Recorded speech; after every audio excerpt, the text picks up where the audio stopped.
Hi friends, we are so glad you are here.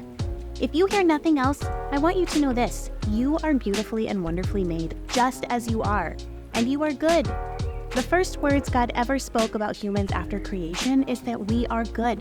There are no ifs, ands, or buts that can change that. You are good, worthy, and loved just as you are. And we celebrate and affirm every part of you. If you're here, we're guessing you've been told that God has said some pretty rough things. You're not alone. We have all been told by the media, family members, even churches and ministers that God has said some really upsetting and frankly dark things. The good news is that most are not things God ever said in the first place. To help clarify, we have made a list of a few common things God didn't say. Number 1, God hates gay people. First and foremost, God doesn't hate anyone. In fact, the Bible teaches us that God loves and adores all creation, every human, animal, tree, and mountain. God does not hate queer people. You were made exactly the way God created you to be. And God saw all that you would be before you were even born. No matter your expression of self or who you love, God loves and celebrates you. Number 2, homosexuality is an abomination or a sin. First of all, ew. No person is an abomination. God loves humans, remember? 2, eating shrimp and wearing polyester clothing are also described this way in our ancient scriptures, so let's not get too caught up in the rules of desert nomads. If you're really stuck on this, reach out to us. We would love to talk to you. There's also some phenomenal resources we can share. Number 3, God loves the sinner and hates the sin. Sin is just a fancy word for all the ways we harm ourselves and each other.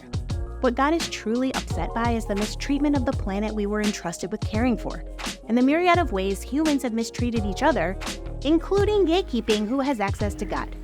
Yes, God does hate all the harm we have done, but God does not hate you. Jesus gave us a beautiful example of God's kindness and understanding. People of faith are to follow Jesus' path, making our world kinder, more loving, and more intentional every day. Number 4, women can't. Insert lots of crazy statements about what women can't do. There are so many examples in the Bible of women who can and did.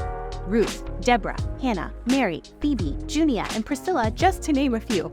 If you don't know who these women are, just ask us. I would love to share their stories and many more of our foremothers' stories with you. Number 5, God might love you, but you can't be a real Christian if. Again, insert any number of crazy statements. Let us debunk this rumor once and for all. God is not gatekeeping. Full stop. That is actually one of the biggest themes of the entire New Testament, open and inclusive love for everyone.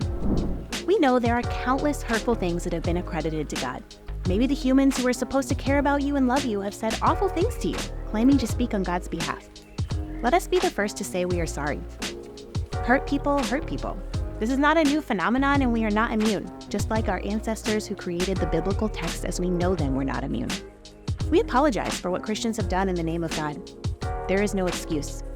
And we are determined to do things differently. At Different Church, you will find a truly inclusive faith community with no glass ceilings, hidden agenda, or holier-than-thou attitude. And now for the good part. Here's a couple of things God definitely has said. Number 1, you are good. Number 2, you matter, are loved, and are cherished. You have a purpose. God created you and everything about you. Queer, straight, male, female, non-binary, trans, neurotypical, neurodivergent, able-bodied, those with disabilities, every nationality, ethnicity, language, and skin color. God created you to be just who you are. And number 3, God's kingdom is for everyone. No matter your race, gender, sex, sexuality, nationality, tradition, or spirituality, you are loved, affirmed, and celebrated.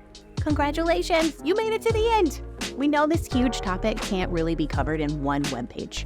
If you would like more resources, further topics, or just want to chat, please reach out. We would love to continue this conversation with you. You may have heard some baby noises during this video, and that's because of this guy. Say hi to the camera, Noah. Hi.